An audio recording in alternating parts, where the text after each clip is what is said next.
Oh, welcome to the video where I answer the questions for the class that ask people to ask some questions of your instructor or someone you like, whatever. So let me answer the questions that I received via email. My name is Julia Nazemtseva. I'm a teaching associate professor at the School of Mathematical Statistical Sciences as of 2023. Hey. I just found out about this cute filter, so it will be very funny to use it. Look at this, my eyebrow. Anyway, what kind of work do you do? For example, what do you teach and how long have you been a professor? If you have any side jobs, please state here as well. My side job is to take care of the crazy cat I just adopted. But other than that, I always wanted to be a teacher. So I am a full-time educator. I also do research with undergraduate students as a service. I also promote STEM and minorities and women in STEM by giving talks. And I also advocate for international students and English as a second language students. But no, my full-time job is teaching for ASU, math, calculus 1, 2, 3, pre-calculus, and different things like that. Which is now I just realized maybe I should have a side job. I do perform at the festivals in a dancing troupe, belly dancing, but I don't really get paid there. That's mostly for fun. And if we do get paid, we use it for some volunteering or donations. What are some key qualities about you and what interest experiences got you to today? So your strengths, values, and of your personality. Definitely persistence. I went through lots of sexism at my career where women in STEM were not even seen as potential scientists. If you would say you're getting a math degree as a woman, they would immediately ask you, oh, you will be a teacher, right? A school teacher. And they would not see anything else, not a scientist, not a full professor, not going to the industry, nothing. So I was told to go home and cook instead of getting a degree. And I was told that I joined the math major just to find a smart husband and quit. But regardless of all of this, I just did not care. I somehow really was young and persistent. I just wanted to do what I want. So I was keep doing it and I end up doing it well. The other thing I definitely all tell many people to be open-minded. You never thought you will like biology. Now they gave you the stupid class of biology, which is not stupid. That's just a joke. You know, open your mind and try your best. What if it's going to be your next favorite thing? So for me, it was English. I was not good at it. And my teacher was failing me consistently for 4 years in high school.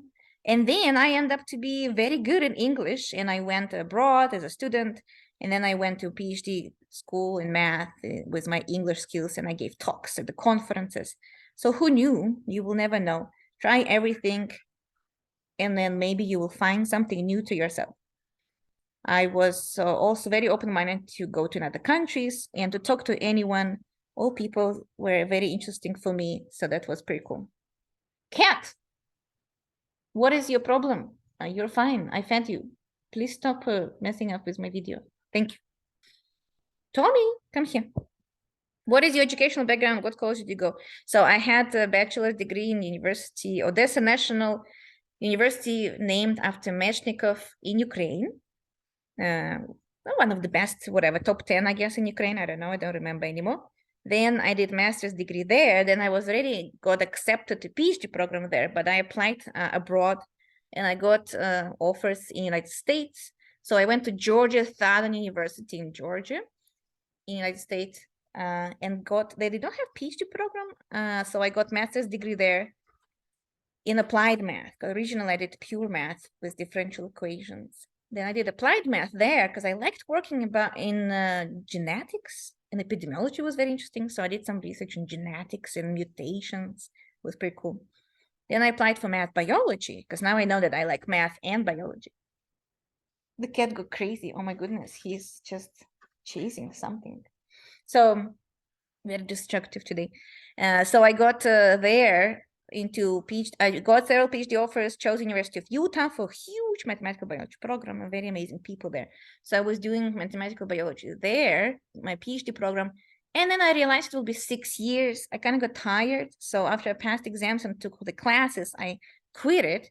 I did not quit right away. I applied for jobs to see if it's worth it. And I got a job at ASU. I was super happy. So I left with master's degree after 3 years. And since then I work at ASU. So basically I have 3 masters in math, pure applied in genetics and applied epidemiology. What are the key learning experiences, important opportunities, or major influences in your life? Just applying everywhere. Like you kind of don't need, it was hard for our generation because internet was just developing. There were no resources, how to apply, what is CV, what is recommendation letter, what is syllabus? Tommy, seriously? It's not about you. Okay, so and then you just do it. Like it doesn't matter. As a first generation students, you will always think, I don't know how to start, and that is drawback because people who know how to start, they teach the kids how to start, and they teach their friends how to start. Don't worry, just do it. Just search with internet. You can do it. Go to the library, find out somehow. That's what we did. So I learned about lots of things by just looking for it. None of my professors knew how to apply abroad. None of my professors knew how to write recommendation letters, so I had to teach them, and so on. So I would say that was the most important, to go abroad, but actually applying everywhere, to conferences, to summer research projects and internships and everything. Just do it. Tommy, can you stop? Thank you. Describe your career path. No, that's what I already mentioned.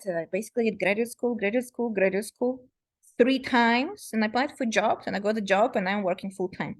While doing graduate school, I insisted to teach because I love teaching. And they did not like it first, especially as a foreigner. They're always afraid we're not good in teaching as a foreigner. But I did so well right away that they were giving me everything I would like to teach. It was very impressive.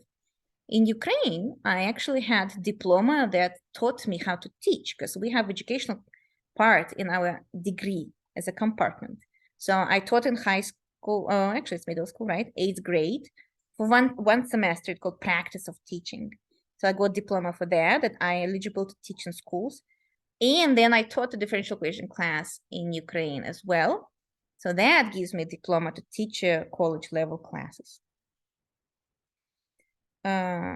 So what are competences are skills needed in various jobs. So let's see, career and development, critical thinking, leadership professionals. Knowing these competencies, which one are crucial for your line of work? Professionalism, honestly, you need to have people around you who know what does it mean to be on time, reply the email. If we have a meeting tomorrow with 5 people, everyone better show up on time. So it's very important to have professional people. If someone is always late, you notice that. If someone did not send documents but everyone else did, you notice that. It's just that's important. Equity and inclusion, extremely important, extremely common. It's very bad if you meet someone with either old-fashioned points of views or just being openly racist or sexist or homophobic. It's very hard to work in that climate, and it's good that we learned how to respond to these issues.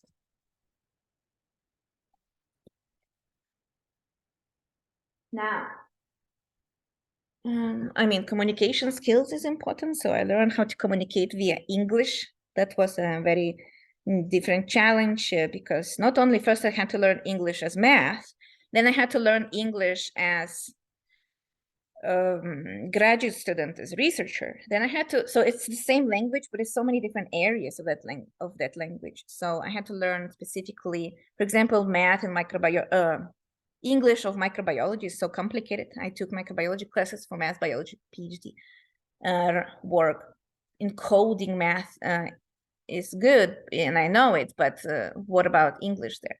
And then biology, of course, and then the different English of communicating with colleagues and your director and visa applications.